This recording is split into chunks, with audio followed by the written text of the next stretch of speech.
नमस्कार दोस्तों, welcome to क्वाम capital. मैं हूं Lakshman Singh, ARN 350974, AMFI registered mutual fund distributor.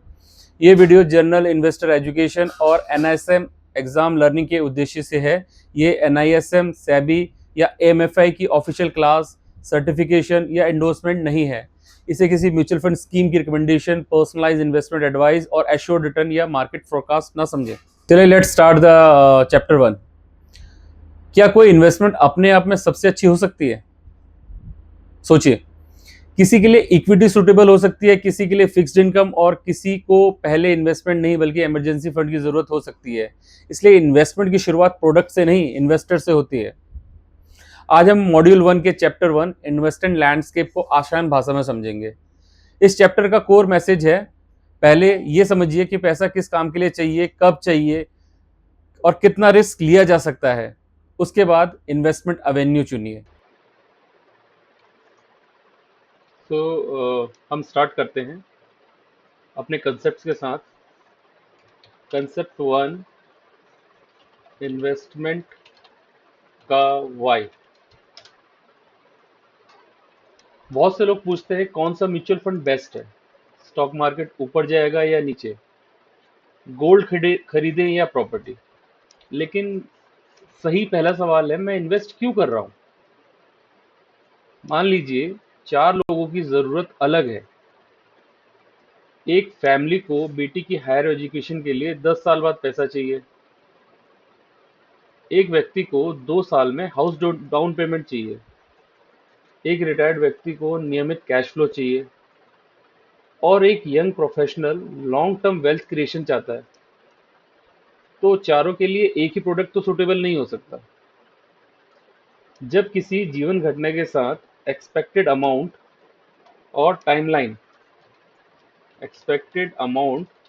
And timeline add जोड़ दी जाती है तो वो फाइनेंशियल गोल बन जाता है।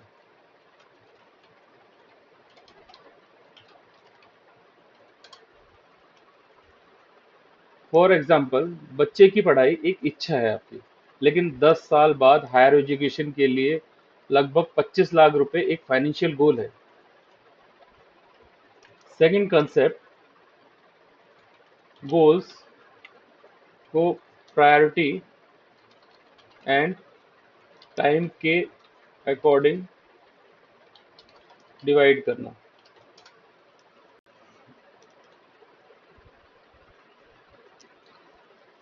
सभी गोल बराबर नहीं होते।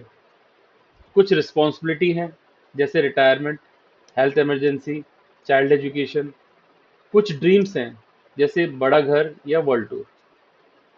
कुछ गुड टू हैव, जैसे मिल जाए तो ठीक है, जैसे लग्जरी कार अपग्रेड करना।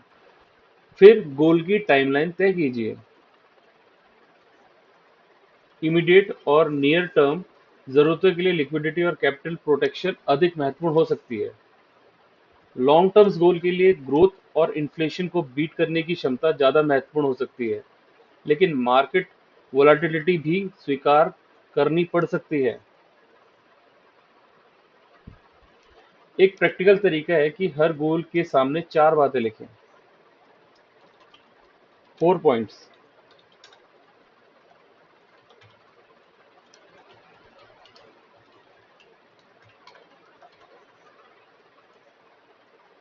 गोल नेम, गोल क्या है, टुडे कॉस्ट, आज की कॉस्ट कितनी है, टाइम पीरियड, कितने टाइम में आपको पैसा चाहिए, और प्रायोरिटी, आपकी प्रायोरिटी है क्या।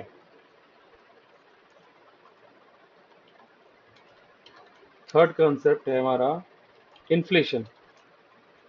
इन्फ्लेशन इग्नोर मत कीजिए, डोंट इग्नोर इट। आज जो एजुकेशन, हेल्थ केयर और हाउस होल्ड एक्सपेंस है, वही कई साल बाद महंगा हो सकता है। अगर आज किसी कोर्स की लागत 10 लाख रुपए है, तो 10 साल बाद जरूरी नहीं कि वही 10 लाख रहे। इसलिए लॉन्ग टर्म गोल प्लानिंग में फ्यूचर कॉस्ट का अनुमान, एस्टिमेशन, इन्फ्लेशन के साथ लगाना चाहिए। इन्फ्लेशन एक साइलेंट रिस्क है। पैसा नॉमिनली सुरक्षित दिख सकता है लेकिन उसकी परचेसिंग पावर कम हो सकती है। इसलिए केवल ये देखना ही काफ़ी नहीं कि इन्वेस्टमेंट में लॉस हुआ या नहीं हुआ, ये भी देखना है कि रिटर्न इन्फ्लेशन और टैक्स के बाद गोल के लिए पर्याप्त है या नहीं। आपको इन्फ्लेशन और टैक्स दोनों चीज़ों पे फोकस रखना है। आपको उसके बाद देखना है कि जो आपको रिटर्न आ रहा है वो आपके जो आपने गोल डिसाइड किया था उसके अकॉर्डिंग है या नहीं। Fourth point, saving and investing.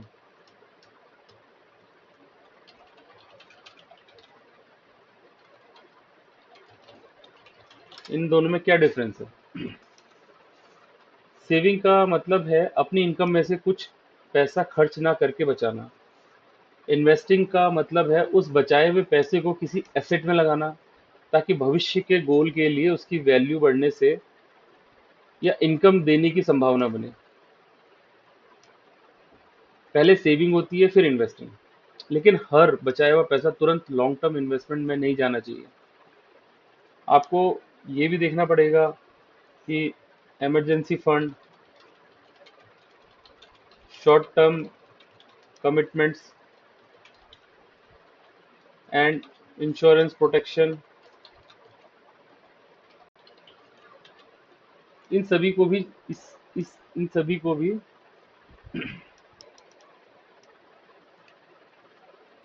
Emergency fund, short term commitment and insurance protection को भी जगह मिलनी चाहिए। फिफ्थ है इन्वेस्टमेंट पैरामीटर्स। किसी प्रोडक्ट को कम से कम इन फैक्टर्स पर हमें ज़रूर देखना चाहिए। इस पे safety, liquidity, return, convenience, minimum amount, taxes and charges. Safety में हमें देखना चाहिए कि कैपिटल और इनकम से जुड़े रिस्क क्या हैं। लिक्विडिटी, ज़रूरत पड़ने पर पैसा कितनी आसानी से निकलेगा। रिटर्न, इनकम या एप्रिसिएशन की संभावना क्या है। कन्वीनियंस, इन्वेस्ट, ट्रैक और रिडीम कितना आसान है। मिनिमम अमाउंट यानी कि एंट्री टिकट साइज क्या है। टैक्स और चार्जेस, इन्वेस्टर के हाथ में नेट रिटर्न कितना बचेगा। इनमें ट्रेड ऑफ होता है, अधिक लिक्विडिटी के बदले रिटर्न कम हो सकता है, टैक्स बेनिफिट के साथ लॉक इन हो सकता है, हायर रिटर्न पोटेंशियल के साथ हायर वोलेटिलिटी भी आ सकती है। तो हमें किसी एक फैक्टर को अकेले देखकर डिसीजन ना ले, इन सबको हमें मिक्स करके डिसीजन लेना पड़ता है। नेक्स्ट है 4 broad asset classes.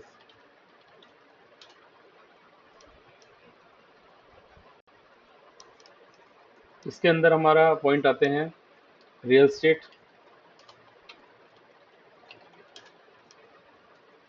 Commodities, fixed income,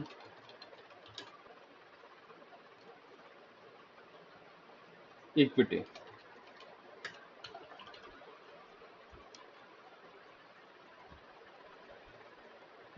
fix real estate में इसमें हमारी रेंटल इनकम और एप्रिसिएशन दे सकता है हमें रियल एस्टेट, लेकिन location specific, costly, relatively illiquid और इंडिविजिबल हो सकता है।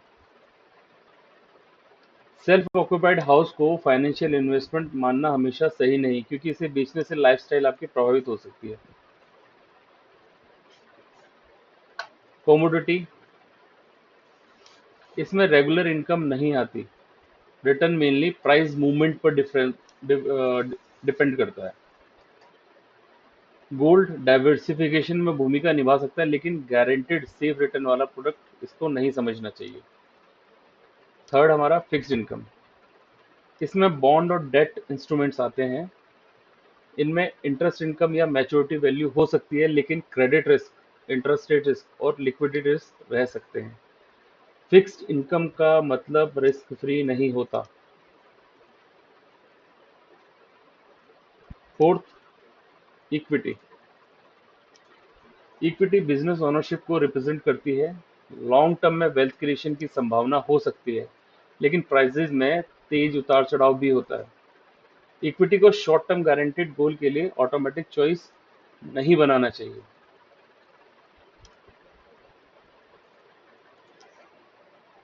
फ्रेंड, सेवंथ कंसेप्ट है हमारा major investment risk.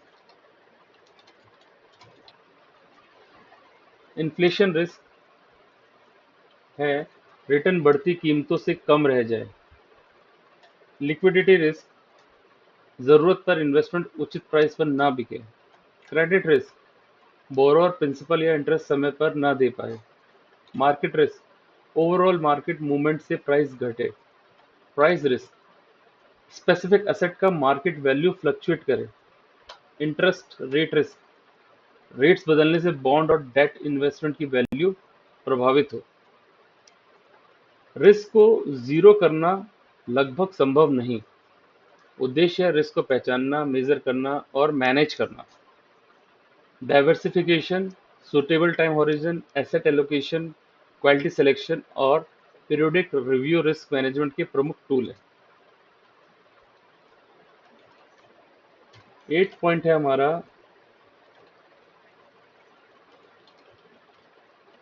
Behavioural biases.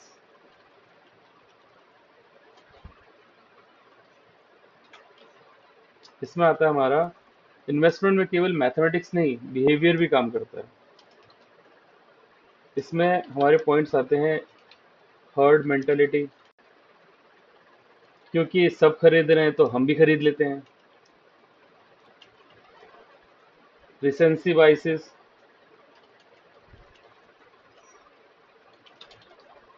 Recency बाइस रिसेंट परफॉर्मेंस को भविष्य का परमानेंट पैटर्न मान लेते हैं।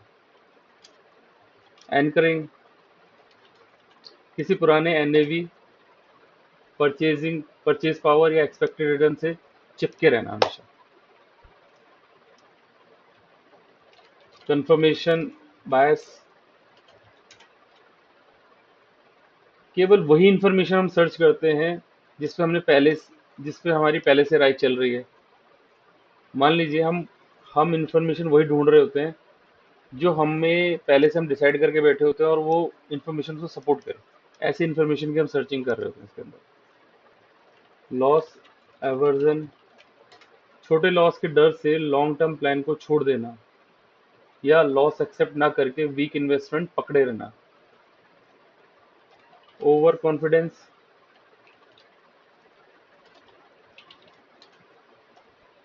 अपनी मार्केट टाइमिंग या सिलेक्शन एबिलिटी को वास्तविकता से ज्यादा मानना।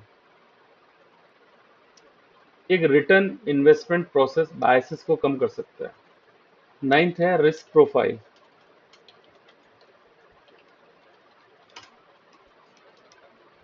रिस्क प्रोफाइल के 3 पार्ट्स हैं: रिस्क टॉलरेंस, रिस्क कैपेसिटी और risk requirement. Risk tolerance, market fall देखकर इमोशनली कितना कंफर्टेबल हो। Risk capacity, income dependents, emergency fund, debt, gold, timeline के आधार पर वास्तव में कितना लॉस सह सकते हैं। रिस्क रिक्वायरमेंट, गोल पूरा करने के लिए रिटर्न की जरूरत है और उसके साथ कितना रिस्क लेना पड़ सकता है। किसी व्यक्ति की इच्छा हाई रिस्क लेने की हो सकती है, लेकिन कैपेसिटी लो हो सकती है। ऐसे स्थिति में कैपेसिटी को इग्नोर नहीं करना चाहिए। Risk profile static risk profile static भी है। जॉब, फैमिली, हेल्थ, लायबिलिटी और गोल्ड टाइम बदलने पर इसे रिव्यू जरूर करना चाहिए।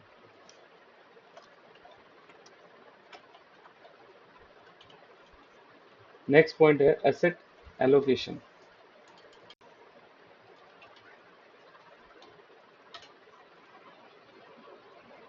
एसेट एलोकेशन का मतलब है पैसे को अलग अलग एसेट क्लास में गोल और रिस्क प्रोफाइल के अकॉर्डिंग बांटना। ये केवल डाइवर्सिफिकेशन नहीं बल्कि पोर्टफोलियो का स्ट्रेटेजिक फ्रेमवर्क है। For example near term goal का पैसा हाई वॉलेटिलिटी एसेट में डालना सुटेबल नहीं हो सकता, और लॉन्ग टर्म में पूरी राशि लॉन्ग लो रिटर्न एवेन्यू में रखना इन्फ्लेशन रिस्क बढ़ा सकता है। समय के साथ एसेट वैल्यू बदलती है और ओरिजिनल एलोकेशन बिगड़ सकती है, इसलिए पीरियोडिक रीबैलेंसिंग की जरूरत पड़ सकती है। रीबैलेंसिंग का मतलब हर मार्केट मूवमेंट पर स्विचिंग नहीं, बल्कि प्लान्ड एलोकेशन को डिसिप्लिन तरीके से रिस्टोर करना होता है।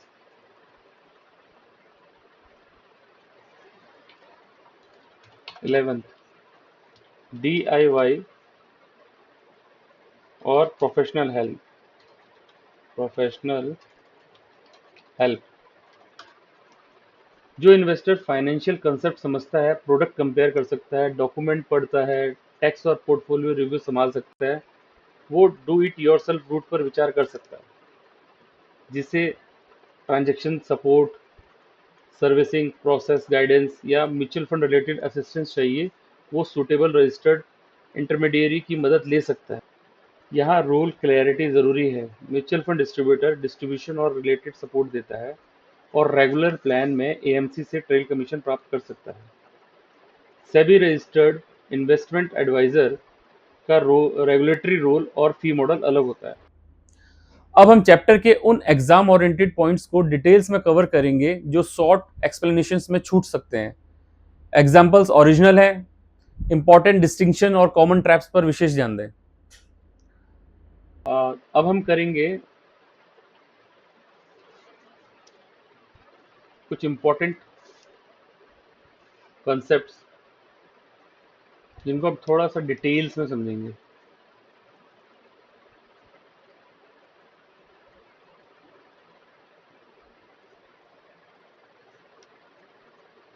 इसमें हम करेंगे deep dive section, financial goal complete. इसके अंदर हम करेंगे फाइनेंशियल गोल को डीप डाइव 1, फाइनेंशियल गोल को कंप्लीट बनाना है। एग्जाम में फाइनेंशियल ऑब्जेक्टिव और फाइनेंशियल गोल का फर्क पूछा जा सकता है। केवल बच्चे की पढ़ाई एक ऑब्जेक्टिव या एस्पिरेशन है।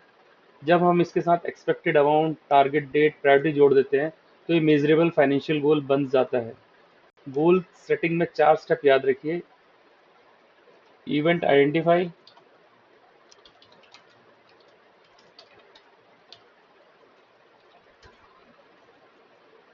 Importance, time horizon and future amount. Goals को रिस्पॉन्सिबिलिटीज और dreams and good to have needs में क्लेसिफाई किया जा सकता है। उसी तरह immediate, near term, medium term और लॉन्ग टर्म बकेट बनाए जा सकते हैं। रिटायरमेंट जैसे गोल 2 फेज में हो सकते हैं। एक्यूमुलेशन फेज जिसमें कॉर्पस बनता है, डिस्ट्रीब्यूशन फेज जिसमें कॉर्पस से इनकम निकाली जाती है। एग्जाम के लिए ये डिस्टिंक्शंस बहुत इंपॉर्टेंट है, क्योंकि दोनों फेसेस की लिक्विडिटी, रिटर्न और रिस्क नीड्स अलग हो सकती है। Deep dive 2।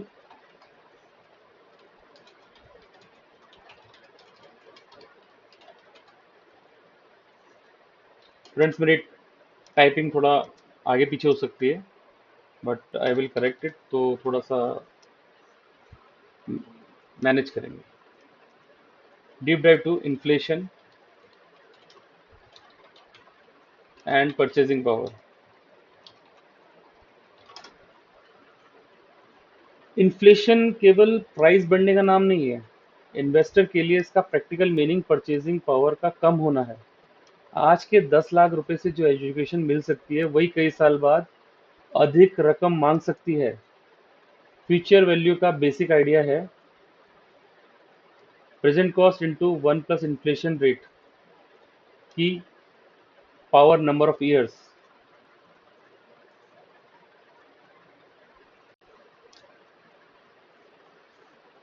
इन्फ्लेशन रिस्क उन प्रोडक्ट्स में भी हो सकता है जिसमें नॉमिनल कैपिटल स्टेबल दिखता है, लेकिन कोई लॉस नहीं हुआ और गोल सुरक्षित है। दोनों अलग स्टेटमेंट्स हैं। Real return broadly nominal return minus inflation and tax impact के बाद समझा जाता है। एग्जैक्ट कैलकुलेशन कंपाउंडिंग के कारण अलग हो सकती है। लेकिन कंसेप्ट यही है कि गोल प्लानिंग परचेजिंग पावर पर आधारित होनी चाहिए। डीप डाइव 3, टाइपिंग इश्यूज, ओए change it, saving, investing and financial foundation. Saving consumption को पोस्टपोन करके पैसा बचाने का प्रोसेस है। इन्वेस्टिंग उसी बचत को किसी एसेट में लगाना है ताकि फ्यूचर इनकम या ग्रोथ की संभावना बने। इसलिए सेविंग प्रीसीड्स इन्वेस्टिंग। लेकिन सारी बचत मार्केट लिंक प्रोडक्ट में नहीं जानी चाहिए। Emergency fund, educate, insurance protection, near term commitments पहले आइडेंटिफाई होने चाहिए।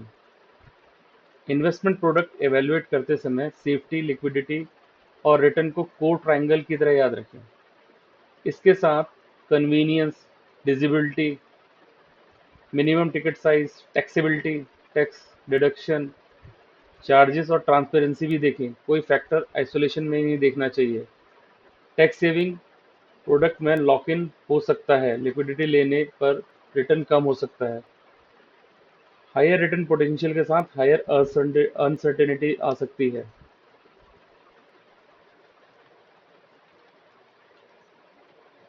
Deep dive 4, asset class, benefit और लिमिटेशन दोनों।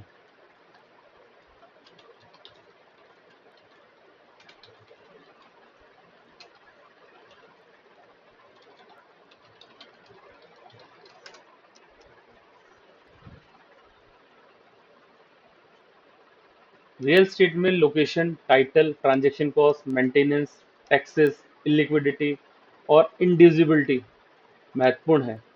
Self occupied house lifestyle asset हो सकता है, इसे ऑटोमेटिकली इन्वेस्टमेंट पोर्टफोलियो का लिक्विड कंपोनेंट नहीं मानना चाहिए। फाइनेंशियल रियल एस्टेट एक्सपोजर और फिजिकल प्रॉपर्टी के फीचर अलग हो सकते हैं। कमोडिटी में गोल्ड और सिल्वर स्टोर ऑफ वैल्यू या डाइवर्सिफिकेशन रोल निभा सकते हैं, लेकिन रेगुलर कैश फ्लो नहीं देते।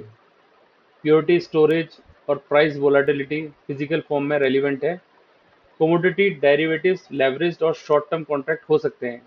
इन्हें सिंपल लॉन्ग टर्म इन्वेस्टमेंट समझना गलत है। फिक्स्ड इनकम, फिक्स्ड इनकम में इश्यूअर प्रिंसिपल और इंटरेस्ट रिपे करने का प्रॉमिस करता है, लेकिन क्रेडिट रिस्क, इंटरेस्ट रिस्क, री इन्वेस्टमेंट रिस्क और लिक्विडिटी रिस्क हो सकते हैं। गवर्नमेंट सिक्योरिटी में कंटेक्स्ट अलग हो सकता है, पर मार्केट प्राइस वोलेटिलिटी और ड्यूरेशन रिस्क समाप्त नहीं होते।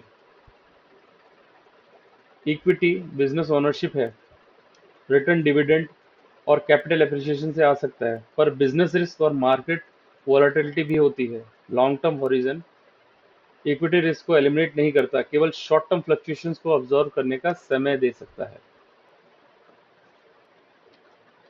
डीप डाइव 5,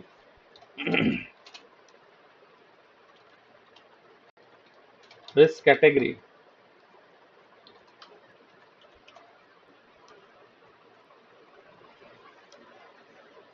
सिस्टमेटिक या मार्केट वाइड रिस्क पूरे मार्केट को प्रभावित करता है, लेकिन केवल डाइवर्सिफिकेशन से पूरा समाप्त नहीं होता। अनसिस्टमेटिक या कंपनी स्पेसिफिक रिस्क डाइवर्सिफिकेशन से कम किया जा सकता है। लिक्विडिटी रिस्क का अर्थ है जरूरत के समय फेयर प्राइस पर एग्जिट कठिन होना। क्रेडिट रिस्क बोरोवर की रीपेमेंट एबिलिटी से जुड़ा। Interest rate risk bond price और यील्ड्स के इनवर्स रिलेशनशिप से जुड़ा है। इन्फ्लेशन रिस्क परचेजिंग पावर को प्रभावित करता है। रिस्क मैनेजमेंट के टूल हैं diversification, asset allocation, appropriate time horizon, quality selection, liquidity planning, insurance और periodic review. Risk elimination promise नहीं करना चाहिए। सही सेंटेंस क्या होना चाहिए? रिस्क को आइडेंटिफाई, मेजर, डाइवर्सिफाई और मैनेज किया जा सकता है। Deep dive 6, behavioural biases. Herding में इन्वेस्टर क्राउड को फॉलो करता है, रिसेंसी बायसेस में रिसेंट रिटर्न को फ्यूचर का परमानेंट पैटर्न मान लिया जाता है। एंकरिंग में पुराने एनएवी परचेज प्राइस या किसी रिटर्न नंबर से चिपक जाते हैं। कंफर्मेशन बायस में केवल वही डाटा खोजते हैं जो एग्जिस्टिंग व्यू को सपोर्ट करता है। लॉस अवर्जन में लॉस का पेन गेन की खुशी से अधिक महसूस होता है। ओवर कॉन्फिडेंस मार्केट टाइमिंग और सिलेक्शन एबिलिटी को ओवर एस्टिमेट कराता है। तो इसमें return goal, asset allocation band, review frequency, decision checklist biases को कम कर सकते हैं। एग्जाम में बायस का नाम से पहले बिहेवियर पहचानिए। Deep dive 7, risk profiling and asset allocation. Risk tolerance emotional willingness है। रिस्क कैपेसिटी फाइनेंशियल एबिलिटी है। रिस्क रिक्वायरमेंट गोल पूरा करने के लिए नीडेड रिटर्न और उससे एसोसिएटेड रिस्क से जुड़ी है। इन तीनों में लोवेस्ट कॉन्स्टेंट को इग्नोर नहीं करना चाहिए। हाई विलिंगनेस लेकिन लो कैपेसिटी वाले इन्वेस्टर को एग्रेसिव एलोकेशन देना अनसुटेबल हो सकता है। Strategic asset allocation long term policy mix है। Tactical changes short term views पर आधारित हो सकती है और अधिक जजमेंट डिमांड करती है। रीबैलेंसिंग पोर्टफोलियो को टारगेट एलोकेशन के पास वापस लाने की प्रोसेस है। ये हर मार्केट मूवमेंट पर स्विचिंग नहीं है। रीबैलेंसिंग टैक्स, एग्जिट लोड और गोल्ड टाइमलाइन देखकर करनी चाहिए। Let's take a case study. एक परिवार के 4 गोल हैं। मान लीजिए एक फैमिली के 4 गोल हैं। 6 महीने का इमरजेंसी रिजर्व, 3 साल बाद कार रिप्लेसमेंट, 10 साल बाद चाइल्ड एजुकेशन और 20 साल बाद रिटायरमेंट। अगर ये फैमिली सारे अमाउंट को एक इक्विटी फंड में डाल दे तो near term goal market fall के साथ रिस्क में आ सकते हैं। अगर सारी राशि सेविंग अकाउंट या लो ग्रोथ एवेन्यू में रख दें तो लॉन्ग टर्म गोल्स इन्फ्लेशन के साथ पीछे रह सकते हैं। पहला स्टेप इमरजेंसी रिजर्व को हाई लिक्विड और लो वोलेटिलिटी बकेट में रखना। दूसरा, 3 ईयर गोल के लिए कैपिटल स्टेबिलिटी और लिक्विडिटी को प्रायोरिटी देना है।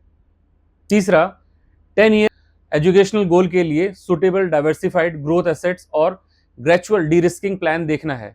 चौथा, रिटायरमेंट के एक्यूमुलेशन फेज में लॉन्ग हॉरिजन यूज करना है और रिटायरमेंट अप्रोच होने पर डिस्ट्रीब्यूशन बकेट बनानी है।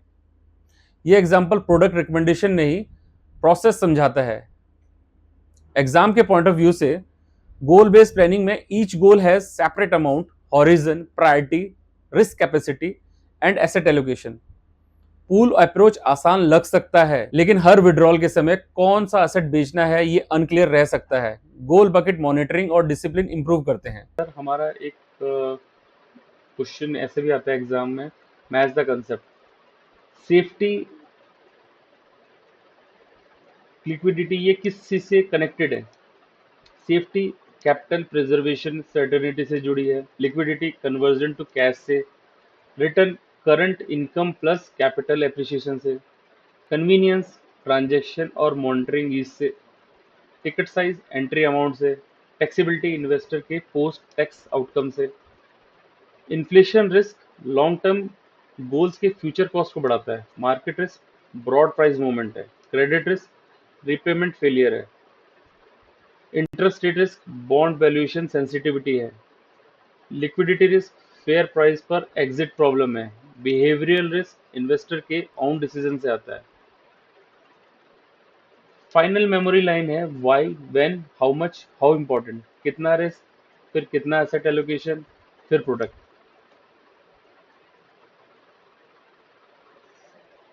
कॉमन एग्जाम ट्रैप्स होते हैं फ्रेंड्स।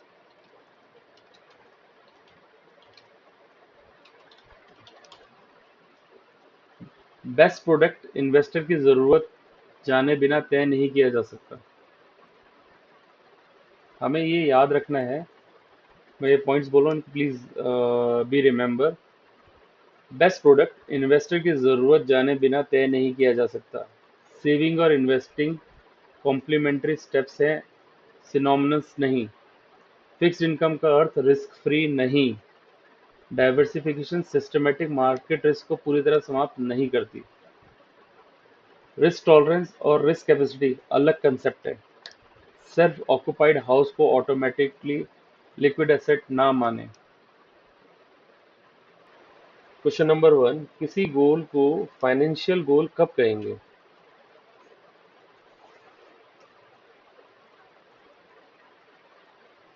जब पर्पस के साथ अमाउंट, टाइमलाइन और प्रायोरिटी डिफाइन हो, तब हम उसे फाइनेंशियल गोल कहेंगे।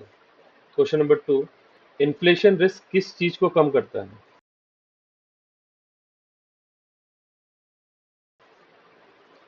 आंसर है मनी की परचेसिंग पावर को।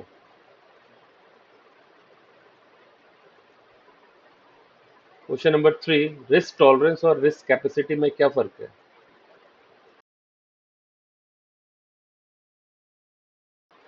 टॉलरेंस इमोशनल कंफर्ट है और कैपेसिटी फाइनेंशियल एबिलिटी है। क्वेश्चन 4, डाइवर्सिफिकेशन किस रिस्क को अधिक प्रभावी तरीके से कम कर सकती है?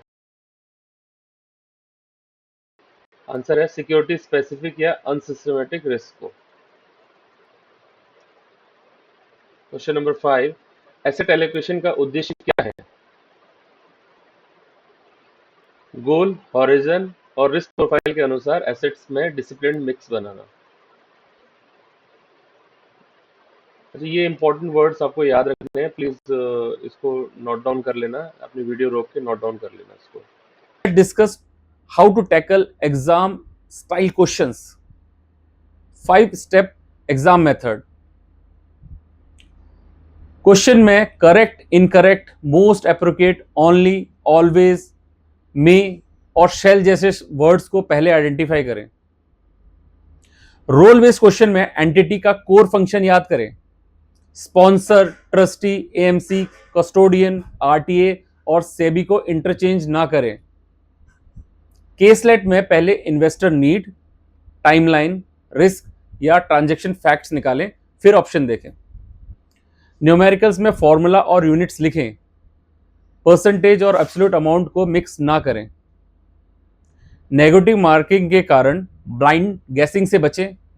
दो ऑप्शन एलिमिनेट होने पर ही इन्फॉर्म्ड अटेम्प्ट करें। अब स्टार्ट करते हैं exam application practice with 5 additional questions.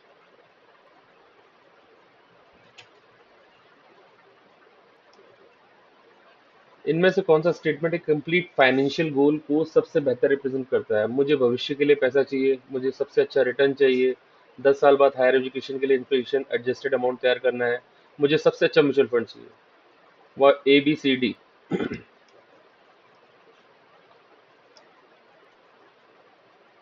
Answer is C। Why? Goal, complete goal में पर्पस और टाइमलाइन हमेशा स्पष्ट होते हैं। प्लानिंग में अमाउंट और प्रायोरिटी भी डिफाइन की जाती है। ए और बी ऑप्शंस अनक्लियर है। डी प्रोडक्ट फर्स्ट अप्रोच है, गोल नहीं है उसके अंदर। हाई रिस्क टॉलरेंस होने का अर्थ हमेशा हाई रिस्क कैपेसिटी भी होता है। True false?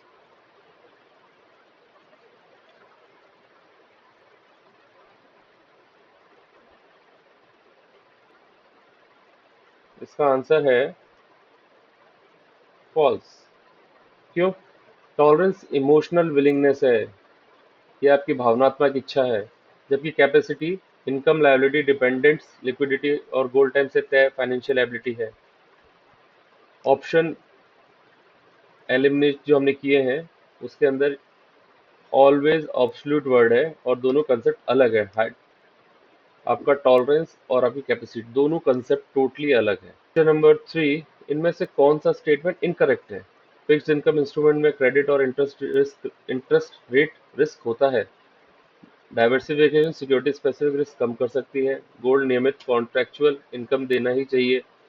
या रियल स्टेट में लिक्विडिटी और ट्रांजैक्शन कॉस्ट इंपॉर्टेंट फैक्टर्स है। Which one is incorrect? हमें पहले क्वेश्चंस भी ध्यान से पढ़ना है, उसने इनकरेक्ट पूछा है। तो आंसर है सी। गोल्ड सामान्यतः कॉन्ट्रैक्चुअल पीरियोडिक इनकम जनरेट नहीं करता। रिटर्न उसका प्राइस मूवमेंट पर डिपेंड करता है। ए, बी और डी चैप्टर के कोर स्ट्रेटेजिक्स के अनुरूप है। हमें क्वेश्चंस को ऑलवेज सही से चेक करना है। नेक्स्ट क्वेश्चन,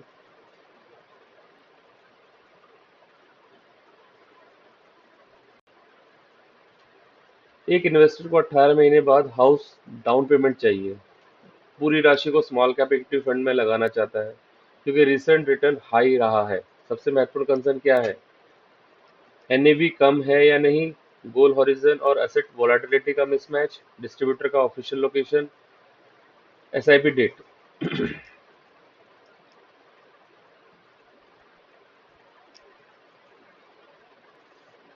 इसका आंसर है बी। नियर टर्म क्रिटिकल गोल के लिए high volatility capital shortfall create कर सकती है। आपका गोल नियर टर्म का है तो उसके अकॉर्डिंग ही आपको अपना प्रोडक्ट डिसाइड करना है, अपना प्लानिंग उसी के अकॉर्डिंग करनी है। रिसेंट रिटर्न या एनएवी सुटेबिलिटी का सब्स्टिट्यूट नहीं है।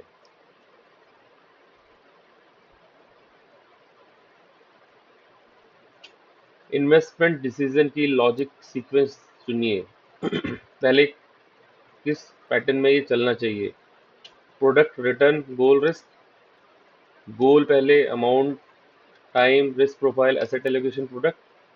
मार्केट पहले, एनएफओ, टैक्स, गोल। डिस्ट्रीब्यूटर पहले, स्कीम, गोल, इंश्योरेंस। इसमें से क्या पैटर्न होना चाहिए हमारा? हमने अभी पीछे इतना डिस्कशन किया चैप्टर के अंदर। हमारा विजन पहले क्या होना चाहिए? हमारा विजन होना चाहिए, आंसर है बी। इन्वेस्टर प्लानिंग में गोल और कॉन्स्टेंट्स पहले, प्रोडक्ट बाद में आता है। रेस्ट में सीक्वेंसेस में प्रोडक्ट या मार्केट फर्स्ट है।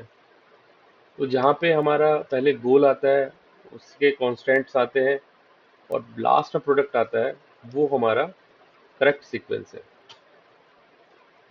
फ्रेंड्स, अब करते हैं क्विक रिकैप। इन्वेस्टमेंट प्रोडक्ट से पहले गोल समझिए। गोल को अमाउंट, टाइमलाइन और प्रायोरिटी दीजिए। इन्फ्लेशन को फ्यूचर कॉस्ट में शामिल कीजिए।